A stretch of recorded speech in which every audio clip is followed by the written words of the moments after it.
It's that time of year, time for another After Effects update, and this one has a lot of crazy, really cool new features in it.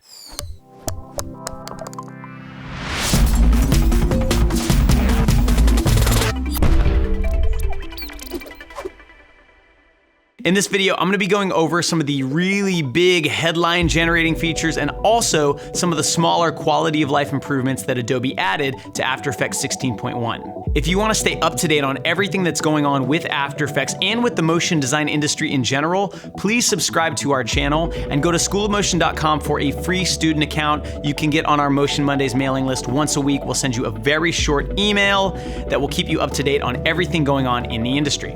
After Effects 16.1 is a big improvement and there's some really neat new features, so let's jump in and take a look. All right, so let's start with what is probably the craziest new feature that was added to After Effects, and this is content-aware fill for video. Now, this feature is still very new. It's not totally perfect, but I'm gonna show you a demonstration of it, which, if you're anything like me, is gonna blow your mind. All right, so let's say you have this shot here, and I'm really focused on this building here. I kind of like this nice little driving down the street shot. The problem is you've got these two annoying poles. You've got the light pole, you've got this little sign, and you want to remove those. Now, of course, if you're a visual effects whiz, you could track them in Mocha and do all kinds of clean plate, painting and stuff like that.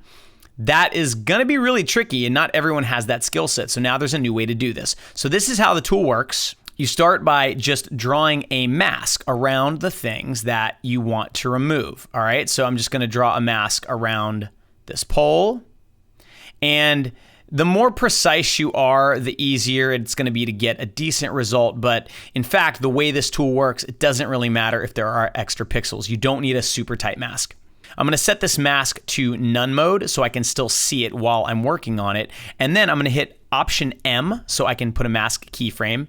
And I'm just going to go sort of to the end of the clip here and move this mask over. And then I'm gonna have to just sort of go through and manually create a little bit of a Rodo mat here so that I make sure I'm getting the entire light pole contained in the mask on every single frame. And that's gonna take a little bit of manual tweaking. I'm not gonna make you sit here and watch me do that, so.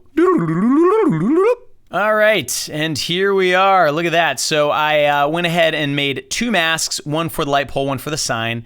And you can see that as I play it, they're comically sloppy masks, but they actually work. They do cover up the features. So now if I was gonna paint this out the traditional way, I would have to basically make sure I have a clean frame of this wall, and then I would have to track it back over itself to cover up these sections here. No more. So here's how the tool works. I'm gonna click on the layer and make sure that the masks are set to subtract. This tool works by filling in holes in the layer, so it's important that you have holes. That's why I have it set to subtract mode. You do not need to feather these masks. Sometimes that gets you a better result, but you don't actually need to do it. So now let's come over to the Content Aware Fill tool. Now you can see as I scrub through the shot, this little thumbnail is kind of updating and showing me where the holes are in the footage. Now, there's a lot of features in this and a lot of settings, and we're gonna actually have a separate video where we go over this tool in detail because it's pretty deep. But the alpha expansion is a very important property. It's by default set to 0, and I found that setting it to 1 or 2, it just sort of expands the amount of pixels that the algorithm tries to fill in, and you don't get any aliasing around the edges. There's different fill methods, object, surface, and edge blend. And in this case, I'm just gonna use object. And then of course the range that you want it to try and fill in. So I'm gonna leave that at work area. And now I'm just gonna click generate fill layer. Now you can see that it's analyzing, and depending on your computer and how long the clip is, this can actually take a little while, but in most cases, it's pretty quick, and it looks like this is gonna finish in probably less than 30 seconds. And now we're done. So what's actually happened is After Effects has generated a PNG sequence, and if I solo this, you'll see it's generated a sequence just within those pixels that I needed to replace. All right, and even just playing this, it's pretty crazy how well you can see this tool working. And of course, if I unsolo it and I play this clip, you can see that the light pole and the sign are gone. Now that's pretty crazy. Now, if you're working on a feature film or something, you have a visual effects supervisor that really likes to get in there and make sure things are pixel perfect, this tool may not work that well. If you go frame by frame, there are certain areas where you can kind of see some artifacting happening. Like I'm kind of noticing right around here, right in there as I play it, there's almost like a little bit of a line moving through it that you can kind of catch. But honestly, there's a phrase that I used to use a lot called good enough for government, and this is good enough for government.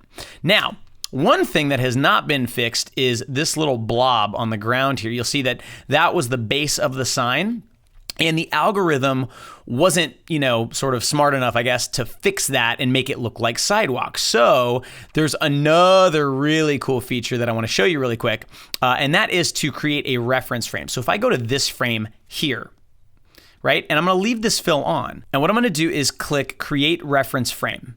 Now, when I click this, what that does is it renders that one frame and it opens it in Photoshop.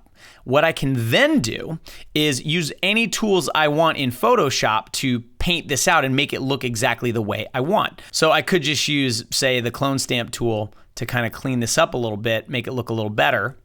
And I'm just gonna do a quick and dirty job here. All right, so that only took a couple of minutes, and now I have a much cleaner frame. And if I save this, I can now go back to After Effects, and you'll see that there's a reference frame layer in there. Now, because this is in my comp, the Content-Aware Fill tool is going to use that reference frame as kind of a guide as it fills in the pixels. It's going to try and match that throughout the Content-Aware Fill. If I click Generate Fill Layer again, I can actually do another pass of Content-Aware Fill over the result that I've already got here. So this is gonna be really cool. What I'm gonna do is pre-comp what I have already, and then I need to put a mask around this part of the shot, this part that I wanna get rid of, and I need to be a little bit more precise here, okay? And then I can set this to subtract. And you can see with my reference frame there that frame looks clean now, and I'm gonna have to do the same process and doing a little bit of manual keyframing to make sure that mask tracks with that object the entire time. So I'm gonna do that real quick and come back. All right, so now I have a mask that tracks with that thing, and again, it's pretty rough and lumpy, but should do the trick. Then I can just hit Generate Fill Layer again. But before I do that, I'm gonna change the fill method to surface. Now, surface works by treating the area to be filled as sort of a plane. And so in this case, that's exactly what it is. Now, in the other example, when I was removing the pole and the sign, those were changing perspective, the camera was moving, and they had all kinds of motion blur on them. This is literally just a smudge on a flat surface. So I'm gonna try this surface fill method and hit Generate Fill Layer. The surface method does analyze and process a little bit faster, so that's one of the advantages of it. And just like that, our shot is basically clean. Now you'll see a little bit of something happening kind of towards the end of the shot here, and that could just be because my mask was a little bit loose, so I could easily go back in and fix that. But you can see in really about 5 or 6 minutes of work here, I've removed 2 objects from this shot without having to actually know how to do that the old-fashioned way, which is very labor intensive, especially on a shot like this.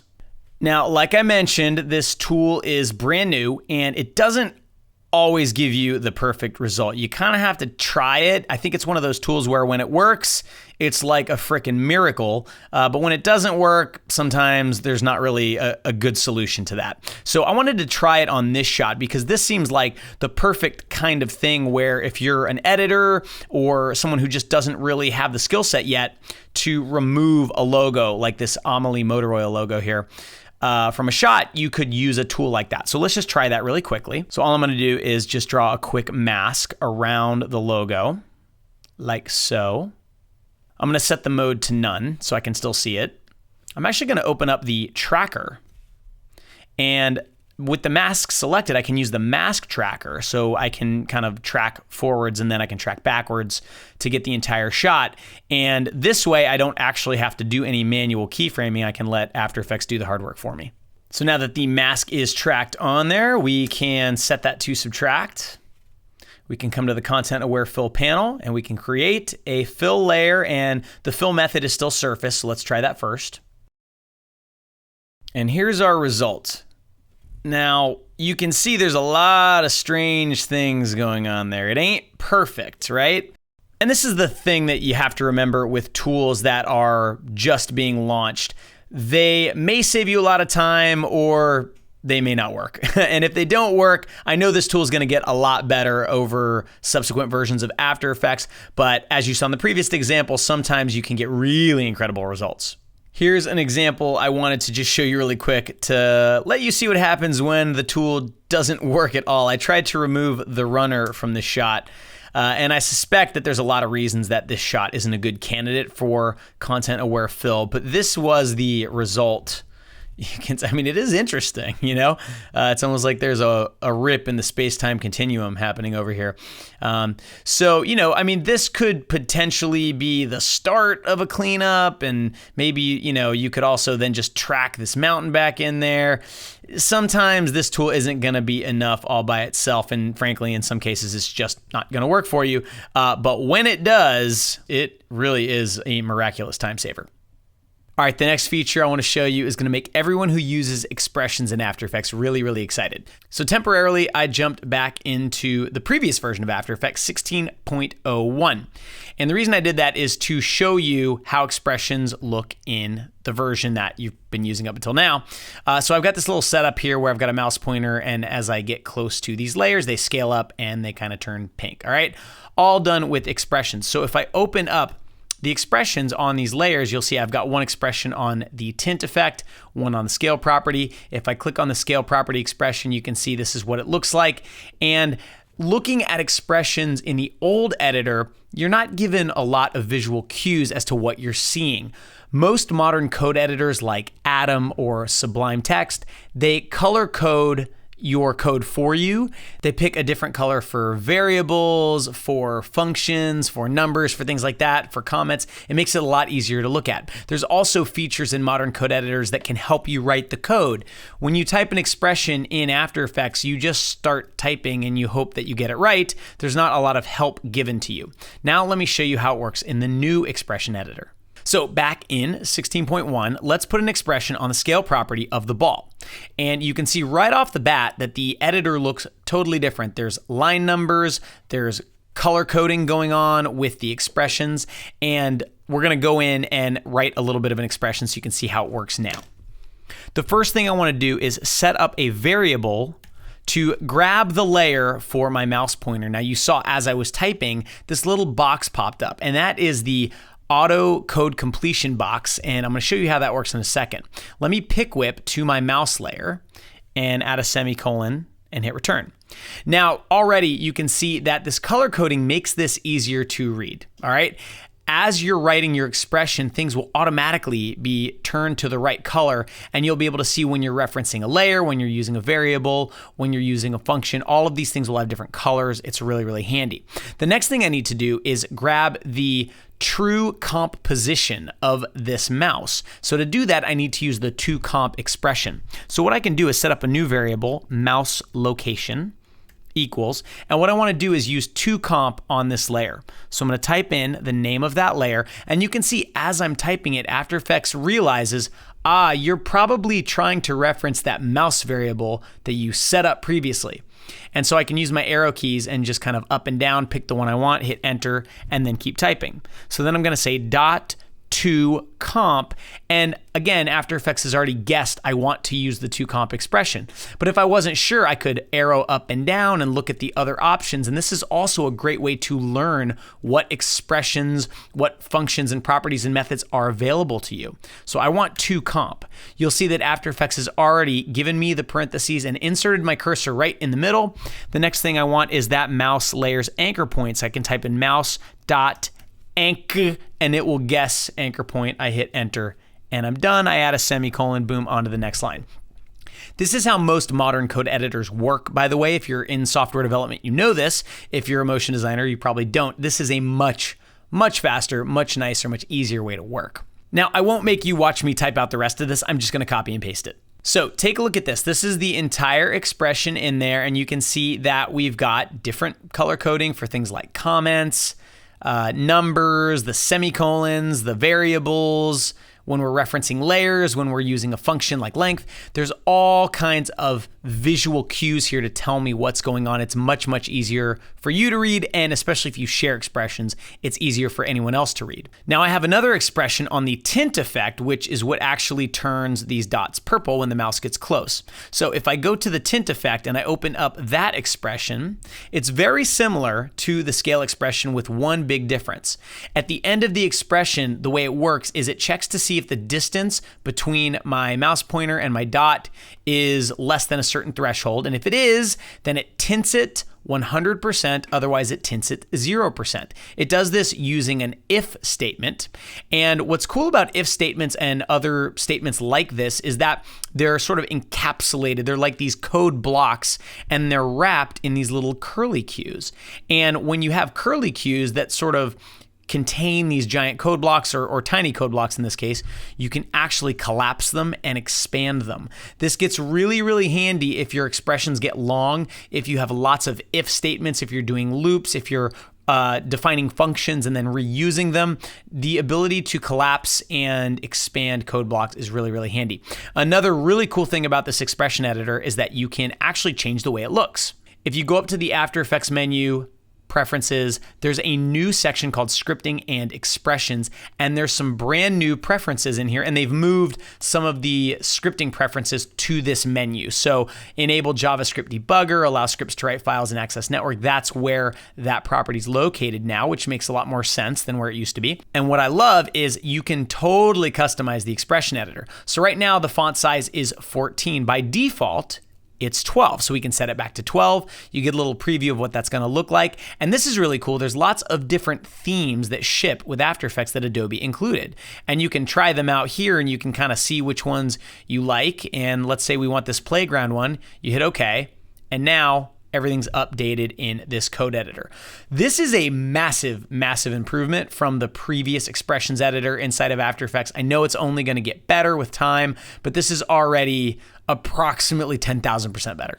Now, if you think that this expression setup is cool, you can actually download it for free at schoolofmotion.com. Check the link in the description of this video, and all you need is a free student account. Go check it out. You can download this file and many, many more on our site. Next feature, and this is one of my favorites, even though it is not the sexiest, I think it's super important. There's been some really great updates for guides in After Effects. So you know guides, if you have your ruler opened, Command R, you can grab a guide like this, right? And let's say that we wanted guides set up right where these type layers sort of begin and end, right? Just like this. So let's say that I wanted to share this guide setup with another After Effects artist. Well, you could do that in previous versions. What you could do is basically save this After Effects project out, and as long as they took this comp and they duplicated it, the duplicate would have those guides in it, right? But there's no way to copy and paste those guides from one comp to another, and so that can create hassles if you already have things set up. So what Adobe has done is they've added a new feature where you can export guides. So what you do is go to the View menu, go to Export Guides, and you export a .guides file. Once we've done that, if we make a new comp, we can then go up to the View menu and say Import Guides, and you can import the exact same guide setup, which is very handy. What's really cool about this is you can also import these guides into Adobe Premiere, and you can export guides out of Adobe Premiere and import them into After Effects. So that's one pretty nice update that I think is very handy, but there's an even cooler one I want to show you next. Now, in previous versions of After Effects, there was no way for scripts or extensions to access guides in After Effects and to set them. In Photoshop, one of my favorite tools is in the View menu, New Guide Layout. This panel will let you set up guides with all kinds of functionality. You could do a rule of thirds guide. You could have a 12:3 with a gutter, and a gutter, by the way, is actually spacing in between columns or rows. You can set all these up, and then you have this perfect set of guides that you can snap to and design with. Now, After Effects doesn't have anything like that built in, and in previous versions, there wasn't even the ability to do that, but now there is. So you may have noticed I have K-Bar installed, and if you're unfamiliar, K-Bar is an extension that lets you add little one-click buttons to commonly used tools, effects, presets, scripts, extensions, things like that, and you can customize it to your heart's content. So what I've done here is I have set up a button using this new feature in After Effects to give me a one-click rule of thirds. And this is really cool because it actually works no matter what the resolution is of my comp. Now, I have to thank Mr. Zach Lovett, creator of Explode Shape Layers, one of the creators of Flow, an all-around classy guy. He built the code for this. This is a scriptlet that you can load right into K-Bar, and it gives you a rule of thirds no matter what size your comp is. Now, I know you're probably thinking to yourself, I wish I had my own K-Bar button for a rule of thirds guide layout. And Zach Lovett has been kind enough to give us permission to just give that to you. So again, check the link in the description, go to schoolofmotion.com, and with a free student account, you can download the little scriptlet that will let you add that button to K-Bar. Now that's all well and good, but what if you don't want rule of thirds? What if you want all that sweet control like you had in Photoshop? Well, that's where this really great tool comes in called Grid Guide. Now, Grid Guide is not new, but in previous versions of After Effects, it was kind of hamstrung because it couldn't actually make guides for you. And it sort of had this really clever but hacky workaround, and it would open Photoshop and save a Photoshop file and import it, and it was crazy. So now, because of this new scriptable guide functionality, it works as it should. And it's basically indispensable at this point, and here's how it works. So if I click this button here, this creates a bounded grid, which is typically the one that I want. What happens is you get a shape layer in your comp, and that shape layer has some controls on it. So you can set the number of rows and the number of columns. So let's say we want like a 12 by 5 or something like that. Having 12 columns is actually pretty common if you're doing web design. So maybe that's what we're doing. We're doing something that's going to end up on a web page. You also have a setting for a square grid if you want to do that. And then you can add a gutter, let's say a 20 pixel gutter. And if you really want a margin, you can set that as well. And then when you're done, what you can do is click Convert Grids to Guides. And what will happen is this shape layer will get turned into actual guides. So I'm gonna click that button, and it literally takes less than 1 second, and it's done. If I close this now and turn off my shape layer, and now I have guides. Now what's cool about guides? Guides are snappable. If I grab my shape tool, I can very easily snap to any intersection of these guides. If I like that shape, I can then duplicate it and move the copy wherever I want it, and it will snap. If I want to make the type snap to the guides, I can do that as well, right? And so this just makes layout a heck of a lot easier. If you're interested in Grid Guide, we're going to link to it in the description for this video, and we're also going to link to it in the article that goes with this video on schoolofmotion.com. Check it out at aescripts.com. It's an amazing tool. So here's a couple of really small updates that are really nice to have. They're just kind of quality of life improvements. Thank you, Adobe. So we just have this simple animation here with an arrow moving from one keyframe to another. And let's say we want motion blur on that. Well, it's obvious. We go to the layer switches and we turn on motion blur. Now, before I do that, I want to remind you that in previous versions of After Effects, you had to turn it on here on the layer, then turn it on globally for the comp. Well, now in 16.1, if you turn it on, the first time you turn that layer on, it's going to automatically enable it for the comp. Now, maybe that's not the behavior you want. Maybe you want it to work the way it did in the previous version. So if you go to Preferences, Previews, you can turn that off and it will revert the behavior to the way it worked in 16.01. By the way, this also works with frame blending. So if you have a piece of footage and you enable frame blending, it will automatically enable frame blending by default in the comp. There's also a new contextual menu option that you can access. So for example, if I wanted to change this artwork in some way, this linear keyframe here, I wanted to change the way it looks or something like that, I can control or right click on this layer. I can go to Open, and Edit Original has been added to this menu. You can also set a hotkey for this if you use this feature a lot, but now you can also right click and very quickly get to it. This will open the original artwork either in Photoshop or Illustrator. And so let's say I wanted to change this keyframe in some way. Maybe I want to, just duplicate it and have a scaled down version inside. So you get this kind of weird, interesting, fake 3D look. And then I can combine those two layers and make sure that the layer is named exactly the same. Hit save, jump back into After Effects, and that layer updates, and we're good to go now. Pretty cool. All right. So just a couple of little things that I thought were nice. The last thing I want to show you is also a really handy feature that was added. And this is really nice if you're working in a studio or with a group of artists and you have to figure out what font someone used and sync it and do that a lot. So to show you how this works, I have a font here. This is an Adobe font, and this feature only works with Adobe fonts. And this is Nimbus Sans Extended Bold. So what I'm gonna do is deactivate this font, and I'm gonna open this project in the old version of After Effects and then in this one, and you'll see what happens. So these are the Adobe fonts that I have active on my system, and here's Nimbus Sans, so I'm just gonna deactivate it, just like that. Now let's go back into After Effects 16.01. So here it is, the old version of After Effects. And if I open that project, you'll see that the Resolve Fonts dialog pops up telling me Nimbus Sans Extended Bold is not installed. Now I can click this and I can hit OK, and it's really not that big of a deal, but watch what happens in the new version. In the new version, if I open the file, you'll see that for a second, the font is not correct, and then, wait for it, boom. And there it is, the font has synced. Pretty nifty, huh?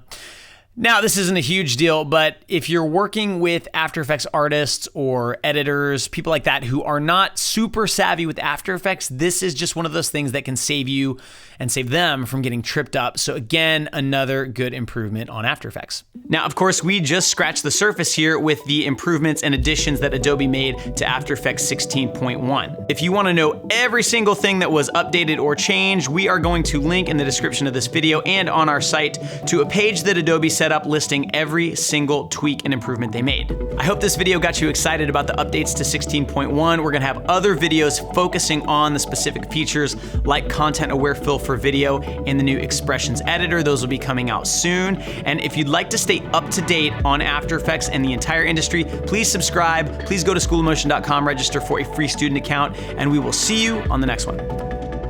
Did you dig this video? If so, please give it a like and subscribe to our channel. Then head to schoolofmotion.com to grab a free account to download tons of project files, take a free class, get our weekly industry newsletter, and much more. Let us know what you thought in the comments. Tell us anything you'd like to learn, and we will see you soon.